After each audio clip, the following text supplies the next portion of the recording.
Fala galera, seja bem-vindo ao canal Gui Teles na área e vamos lá para mais um dia de análise do mercado cripto. Hoje dia 16 de fevereiro, ontem o Bitcoin deu uma porrada aí para cima, se eu não me engano foi 10% de alta aí, uma das maiores altas que a gente teve aí nos últimos meses, né, desde quando a gente vem lá da faixa dos 20 mil dólares. A gente vai falar tudo sobre isso no vídeo de hoje, a gente vai analisar o gráfico e vai entender se esse movimento foi saudável ou não. E aqui, hoje eu também vou responder uma pergunta que me fizeram, o André me fez uma pergunta no canal do Telegram, se eu só vou vender em 2024, em 2025. Vocês sabem que eu sou muito mais investidor, muito mais holder do que trader. 95% do meu capital no mercado cripto está nas operações de investimento, de holder. Por que eu faço isso?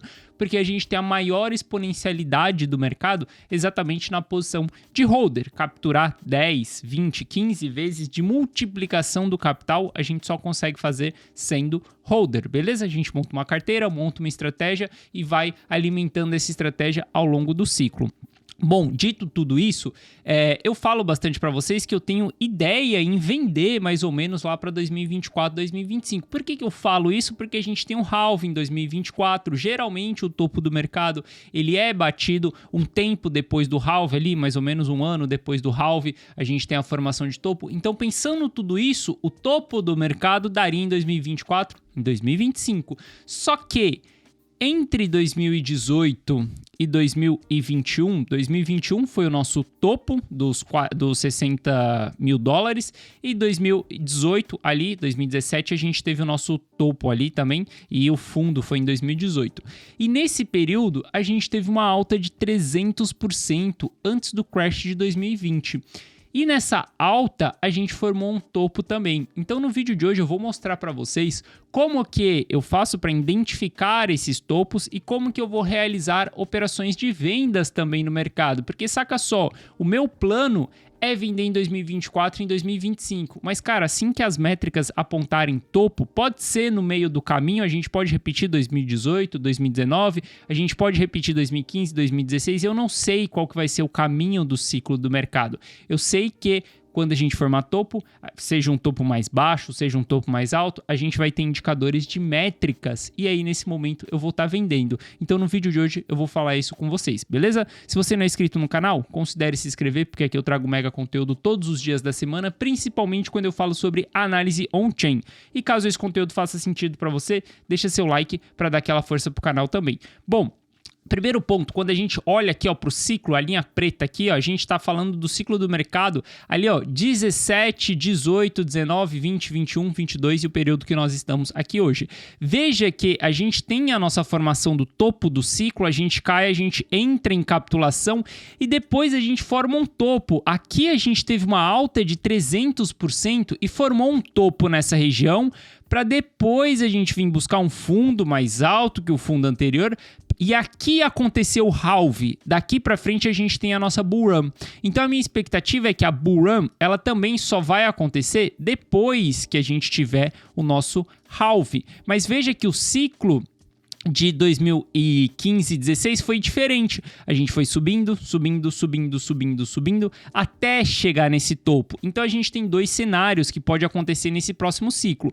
Ou a gente pode repetir 2019 ou a gente pode repetir 2016. E para mim, eu quero aproveitar, se for 2016, eu quero surfar o ciclo inteiro sem vender desesperadamente, simplesmente surfar o ciclo inteiro igual foi 2016. Só que se for igual 2019, eu quero vender nesse topo que for formado e depois recomprar novamente lá embaixo. Obviamente é um trabalho difícil de fazer? Sim, é um trabalho difícil de fazer, mas a gente tem métricas para isso. Quais são os sinais que a gente pode usar para demonstrar esse ponto de compra, esse ponto de venda, se a gente continua no ciclo do mercado ou não? A gente tem várias métricas, tá? Aqui eu vou apontar algumas métricas para vocês. Por exemplo, a gente pode olhar para a realização de lucro e realização de lucro barra prejuízo, não, percentual do supply in profit. Olha só como que a gente vê que o percentual do supply in profit, ele vem subindo bastante e geralmente próximo dessa região aqui, ó, de 90 daqui para cima, olha só, dessa região de 90 para cima, a gente começa a formar topos no mercado. Então, um indicador que a gente teve em 2019, que a gente estava chegando em região de topo, foi exatamente saber quanto do supply estava em profit. Obviamente, o topo do ciclo do mercado é constituído por 98% do supply ali em profit. Olha só, 98, 98 também, geralmente dentro dessa região vermelha. Então, o primeiro sinal que eu vou ficar de olho é como que está o supply in profit. Hoje a gente está com um supply in profit bem baixo ainda, não é algo que me preocupa, não acho que a gente vai formar um topo nessa região que nós estamos aqui. Se a gente for repetir 2019, a gente vai subir mais ainda, a gente vai formar esse topo, cara, mais para cima, lá para a região dos 40 mais ou menos, porque o supply in profit ainda tem que subir bastante. Beleza? Primeiro ponto, supply in profit. Veja que olhando só para o supply in profit, em 2016 ele já estava próximo dessa região, a gente formou um topo periódico, mas depois o preço continuou a subir. E eu sempre falo para vocês, não existe gráfico bala de prata, não existe indicador que vai mostrar para você compra, venda e simplesmente só faça isso. Cara, se você acredita nisso, você está sendo iludido. Desculpa te falar, mas essa é a real. Se existisse um gráfico bala de prata, cara, eu não precisaria estar aqui trabalhando para você, por exemplo. Era só pôr todo o meu capital dentro de um gráfico bala de prata, porque ele me indica compra, me indica venda, eu não precisaria trabalhar. Eu não precisaria fazer mais nada disso. Iria estar trilhardário. Inclusive, era só pegar dinheiro no banco, se eu não tenho, por exemplo, e simplesmente fazer uma operação dessa, porque o gráfico é bala de prata. Mas esse gráfico não existe. A gente depende de uma análise e a gente depende de vários gráficos para a gente conseguir tomar uma conclusão. Beleza? Primeiro ponto que eu estou mostrando para vocês é o supply in profit. Segundo ponto que a gente vai olhar é a realização de lucro nas regiões que nós temos. Sempre uma grande realização de lucro comparado ao ciclo é um sinal de formação de topo. Olha só como aqui em 2019, ali naquele topo, a gente tinha altas realizações de lucro. Se a gente for olhar já para um ciclo de 2016, deixa eu só tirar 18 aqui porque vai afetar o gráfico.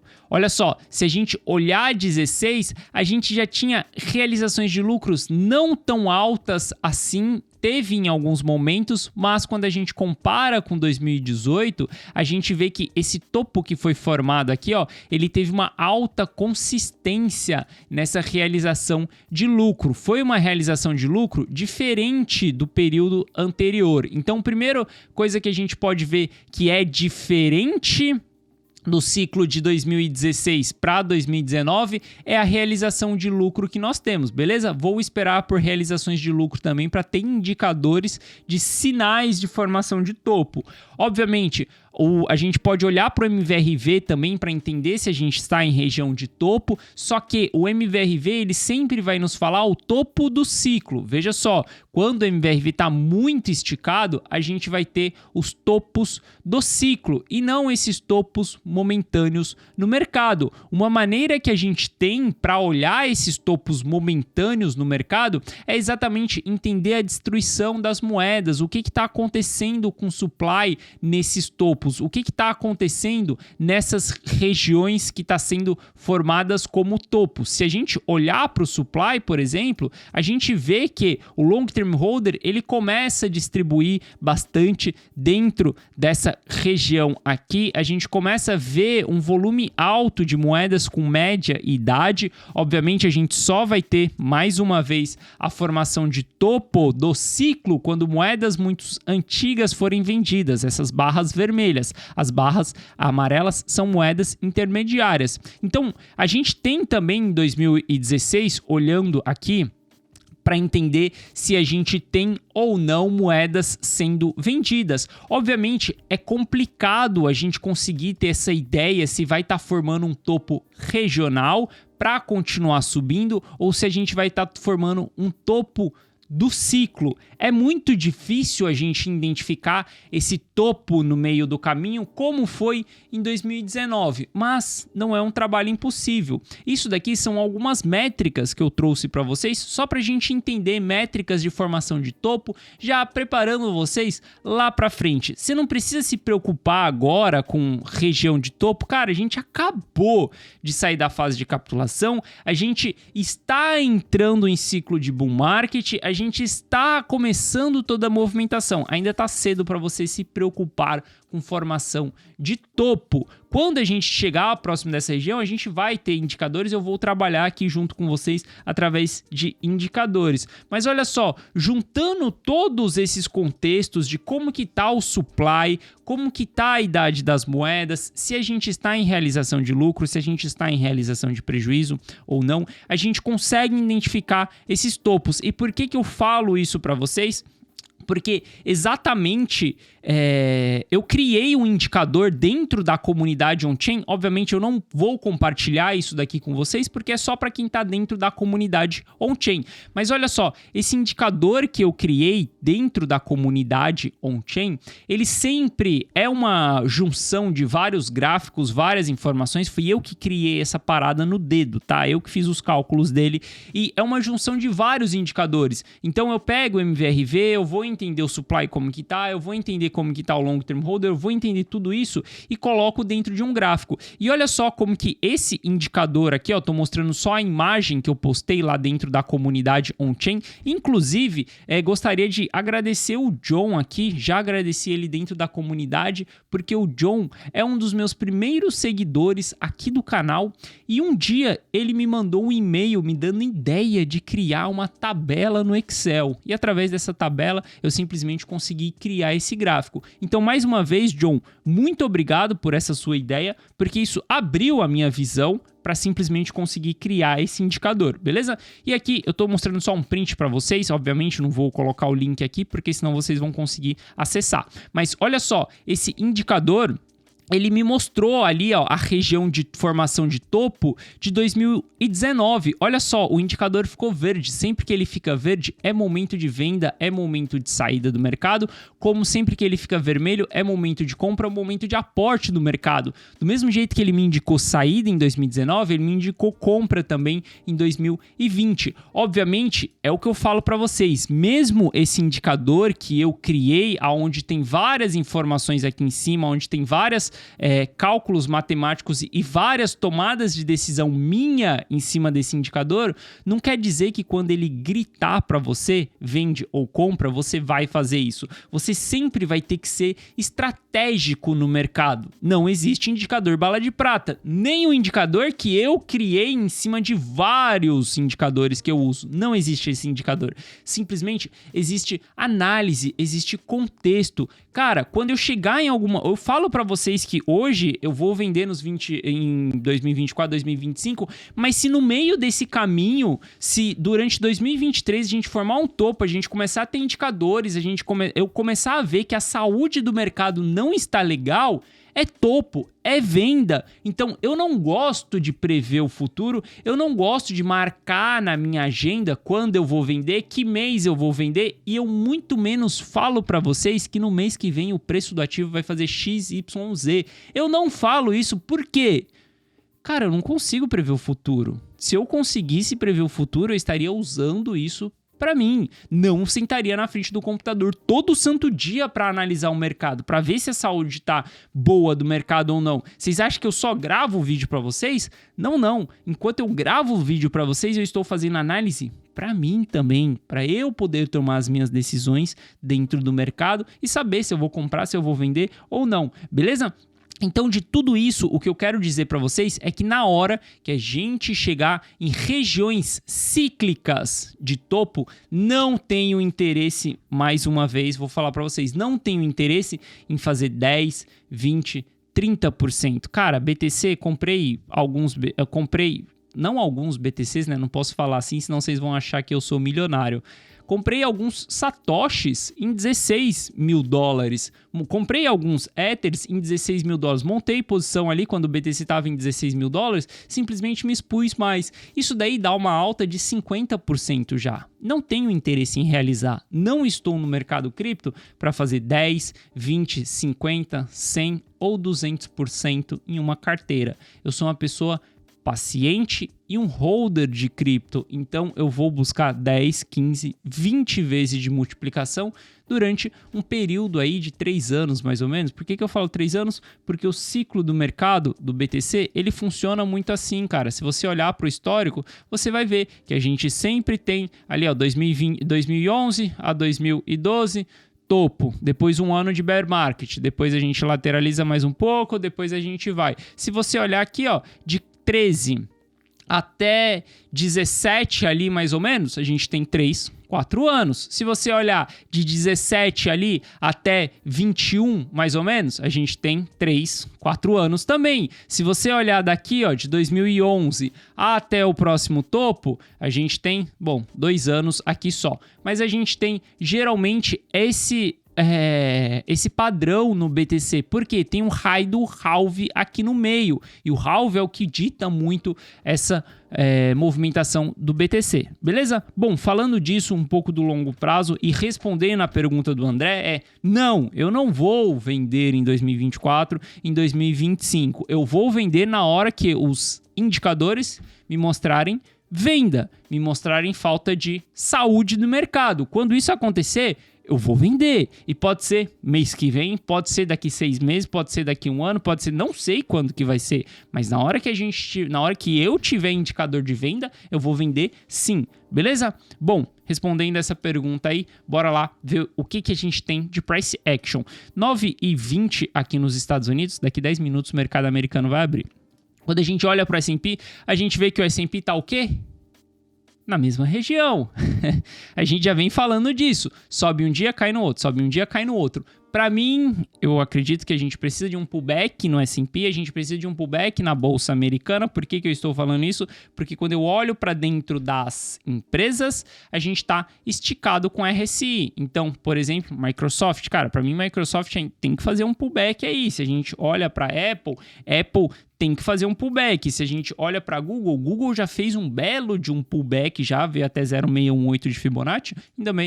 Ainda mais eu tô comprado em Google. Se a gente olhar os bancos, Bank of America fez um leve pullback ali, mas JP Morgan não fez um pullback. Então, olhando para o mercado americano, a gente precisa de um pullback sim. E cara, tá saudável, tá tudo tranquilo se vier esse pullback no mercado americano, voltar até essa linha de tendência de baixa. Por que eu estou analisando o mercado americano? Porque simplesmente isso pode influenciar as criptos. Não quer dizer que vai influenciar, quer dizer que pode. Tem pessoas hoje que esperam resultado da inflação para poder operar cripto. Cara, isso é um erro, são mercados diferentes. Você pode olhar para o resultado da inflação para tentar entender se isso vai impactar ou não o seu mercado. O seu mercado é cripto. Isso pode impactar, mas você não vai tomar sua decisão pautado na inflação. Você vai tomar sua decisão pautado no long term holder. Você vai tomar sua decisão pautado nos dados on-chain, porque você está no mercado do cripto. Você tem que olhar a macroeconomia? Sim, você tem que olhar. Eu olho todo dia para entender o que está acontecendo. Oferta monetária, isso influencia ou não no preço. Mas você não pode tomar decisão do que você vai fazer dentro da sua casa olhando para o vizinho. Cara, se seu vizinho está cortando a grama ou não, o problema é dele, cara. O mercado americano é o vizinho do mercado cripto. Tem um erro muito grande hoje, se tornou comum as pessoas entenderem um pouco mais de macroeconomia, porque durante o bear market, os mercados se correlacionaram, tanto cripto quanto o mercado americano. Só que isso não vai ficar assim para sempre. Eu falo isso para vocês várias vezes. Não vai ficar assim para sempre. Lembre-se, BTC formou topo antes do S&P. BTC formou topo, cara, se eu não me engano, foram 6 semanas antes do S&P formar topo. Então, os mercados eles são correlacionados até um certo ponto. Você tem que sempre olhar para o seu mercado também, beleza? Então, eu estou olhando para o mercado americano para entender o que está acontecendo. E simplesmente, cara, olha só, olha para esse gráfico. A gente tem um mercado americano consolidado dentro dessa região aqui desde o dia 2 de fevereiro. E quando a gente olha para cripto, cara, dia 2 de fevereiro a gente estava caindo, a gente já recuperou toda a alta e a gente já está fazendo um rompimento aqui já do BTC. Então a gente olha para entender o que pode impactar, mas a gente não toma decisão pautado em cima do que está acontecendo no vizinho. Beleza? Dito isso daí, a gente teve um excelente movimento de alta ontem, rolou um short squeeze aí, a gente teve quase 200 milhões sendo realizados em short squeeze. E é muito louco, né? Ver que quando a pessoa é liquidada, significa que ela não tinha stop. E esses 200 milhões, olha só, se a gente olhar aqui, ó, essa barra vermelha aqui, ó, é a quantidade de dinheiro que foi liquidado ontem. E quando a gente tem uma liquidação, significa que a pessoa não tinha stop. Ela simplesmente quebrou a banca dela. Esse é um erro fatal, cara. Eu não sei como as pessoas conseguem operar sem stop no mercado, beleza? Então a gente olha aqui, já vinha falando com vocês que a gente tinha que dar um pullback há algum tempo, a gente deu um pullback, inclusive dentro dessa região comentei com vocês que era região de ponto de aporte, que eu aportaria dentro dessa região, minha decisão seria aportar dentro dessa região, não comprei porque eu já estou comprado. Por que eu falava isso? Porque a gente tinha essa grande linha amarela aqui, ó, tinha 1.100 bitcoins dentro da corretora como ordem. Isso daqui é suporte, a gente compra suporte, a gente vende resistência. Essa é a regra número 1 e a regra mais básica que a gente tem no mercado. Você não precisa saber muito mais do que isso. E veja só que dentro dessa região foi ponto de compra, legal, a gente teve uma porrada de alta, boom. O preço simplesmente ontem varou todas as regiões até a gente chegar na nossa próxima resistência. Os 25 mil dólares é um ponto de resistência. A gente passar essa região aqui, ó, a gente tem 300, 200, a gente tem mais de 1.000 bitcoins também para serem consumidos aqui para a gente conseguir passar essa região. Não vai ser fácil romper os 25 mil dólares. E se a gente olhar, depois que a gente romper os 25 mil dólares, cara, o mercado tá meio que livre para subir até os 28 mil dólares. Não vai ser fácil romper esses 25. Só que essa porrada de compra que a gente teve ontem foi muito boa. Essa movimentação foi forte, a gente subiu com RSI. A gente tem um espacinho ainda para poder subir com RSI mais um pouco. Só que a gente, obviamente, a gente entra com um gráfico de 4 horas. Ó, se a gente olhar na tabela aqui, a gente vai ver que a gente entra com um gráfico de 4 horas em sobrecompra. Então é normal também o mercado fazer um pullback, o mercado pegar fôlego dessa movimentação, traça Fibonacci aí no gráfico de 4 horas, entenda qual que é essa movimentação do gráfico de 4 horas, primeiro suporte que a gente vai ter no 0,382 de Fibonacci, pode ir até 0,618 de Fibonacci, foi até 0,618 de Fibonacci, tá tudo bem, tá tudo lindo, a gente pode buscar esse rompimento na próxima vez. Não é comum a gente romper resistência ou suporte de primeira, é comum o mercado bater, encontrar resistência, fazer pullback e tentar romper na segunda vez. Na primeira vez não é comum. Então eu vejo que o BTC, se o mercado americano continuar caindo, a gente pode fazer um pullback ali até os 23.500, cara, tá tudo bem, tá tudo saudável fazer isso, a gente vai esfriar o RSI no 4 horas, esfriando o RSI no 4 horas, fazendo esse pullback, aí sim o mercado pode pegar esse fôlego para poder subir novamente, para poder dar essa porradinha novamente. Aqui é momento de entrada no mercado, mesmo dentro desse pullback? Para mim, não. Eu não tomo posições desse jeito. Eu gosto mais de tomar posições em gráfico diário. Obviamente eu não estou falando de curto prazo com vocês, estou falando aí do médio prazo mais ou menos, cara. Do médio prazo era ponto de compra aqui, agora é ponto de compra dentro dessas regiões? Não, não é ponto de compra. A movimentação já começou e vocês sabem qual que é a minha opinião. Eu não entro no meio da movimentação, eu entro nos pullbacks. Então eu entrei aqui embaixo e eu comentava com vocês, aqui durante esse momento você não entra, você aguarda o pullback. Pullback aconteceu, Você entra em pullback, eu entro em pullback. Mercado subiu, eu não entro. Eu espero o mercado formar topo, formou topo, na hora que ele for fazer um pullback, aí eu entro em pullback, beleza? Mas no meio dessa movimentação aqui, nem a pau que eu vou entrar depois de uma barra dessa. Olha o tamanho dessa barra aqui, cara, que ainda foi uma barra de liquidação. Muita parte da alta é um pouco artificial, porque a gente tem liquidações acontecendo.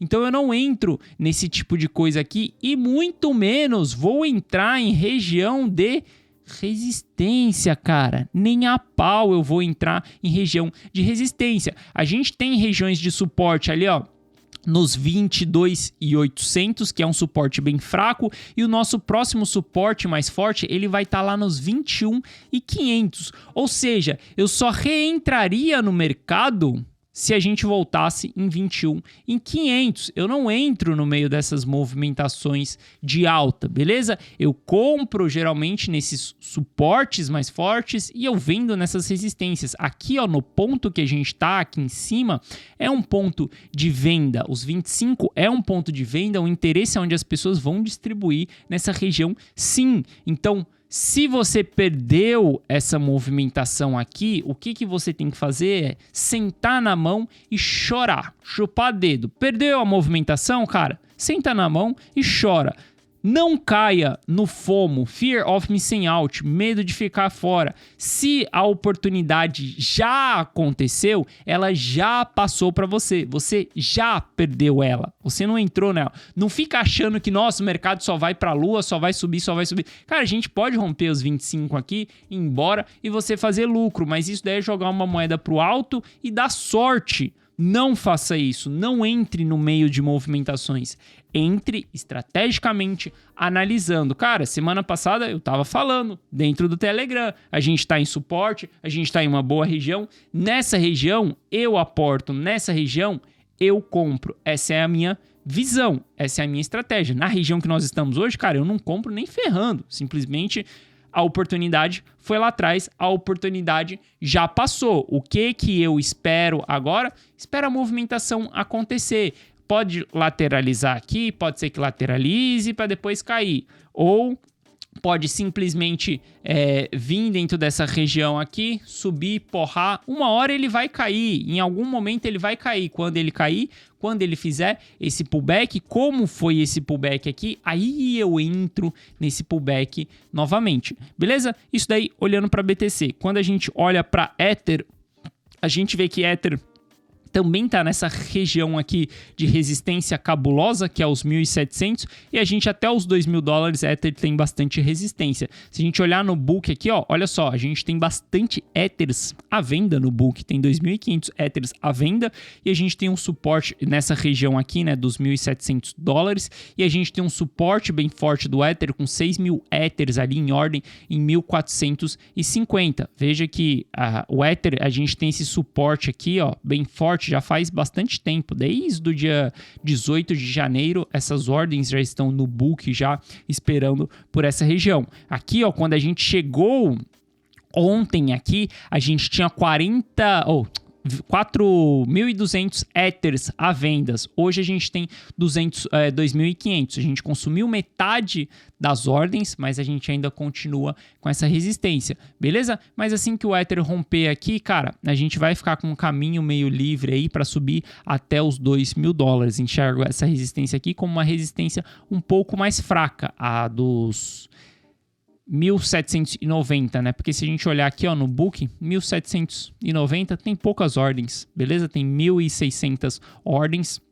Acho que é uma resistência, mas não tão forte como essa resistência que nós estamos aqui hoje, beleza? E analisando aí AGIX, que é outro ativo que a gente está de olho, como falei com vocês na data de ontem, a gente já teve duas oportunidades em AGIX. Primeira oportunidade foi essa aqui embaixo, que era o pullback do gráfico diário, e depois a gente teve essa segunda oportunidade aqui na data de ontem, que foi esse outro pullback. Nessa movimentação que está acontecendo, eu também já não entro em AGIX, não. As entradas em AGIX já aconteceram, foram entradas lá atrás. Uma foi exatamente a entrada aqui, quando a gente reverte a perda do fundo, ou a outra foi exatamente no gráfico de 4 horas aqui, quando a gente teve o candle de reversão, né? O candle de reversão foi esse candle aqui. Como falei, poderia entrar no topo desse candle aqui, e ontem, como a gente subiu e o mercado voltou aqui, essa seria a segunda oportunidade de entrada do mercado. Aqui eu já não entro mais no ativo, porque já subiu, já se movimentou, já está querendo criar outros padrões aqui dentro, principalmente o trade enrolando, né? Enrolando que eu falo, a gente tem que tradear os ativos em 2 cenários, em movimentação e em time também. Não gosto de operações que fiquem muito presas, operações que, não sei se isso daqui é uma cunha, tá, galera? Só tô desenhando aqui, não analisei isso daqui, não acho que seja uma cunha, mas na verdade é uma cunha. Isso daqui pode ser um péssimo sinal para Agix, beleza? Mas isso daqui tem que analisar com mais calma. É como eu falei, já não tomo mais posições em Agix, simplesmente ficaria mais olhando como que tá a movimentação. Quando o mercado faz um topo sem esticar muito do topo anterior, isso daqui é o enfraquecimento da tendência. Então, se estou posicionado e o trade começa a segurar, começa a enrolar, não se movimenta, eu vou procurar por vender esse trade, por sair da posição antes dos alvos mesmo, porque o trade está enrolado, está engasgado, ele não sai, não vai para frente, beleza? Bom, acho que é isso, espero que vocês tenham gostado da análise de hoje. Eu continuo super bullish pro ciclo, vocês sabem minha visão, sou um dos caras que está batendo muito na tecla que a gente entrou no bull market, que a gente está iniciando um novo ciclo de alta. 2022 foi muito ruim, 2023 vai ser bem melhor do que 2022 e, cara, realmente a gente só vai ter nossa bull run lá para 2024, beleza? Essa é a minha visão, essa é a minha opinião, beleza? Então é isso, galera. Tamo junto. Espero que vocês tenham gostado. Caso não gostou, deixa aí nos comentários para eu saber no que eu preciso melhorar. Forte abraço, tamo junto e eu vejo vocês amanhã. Valeu!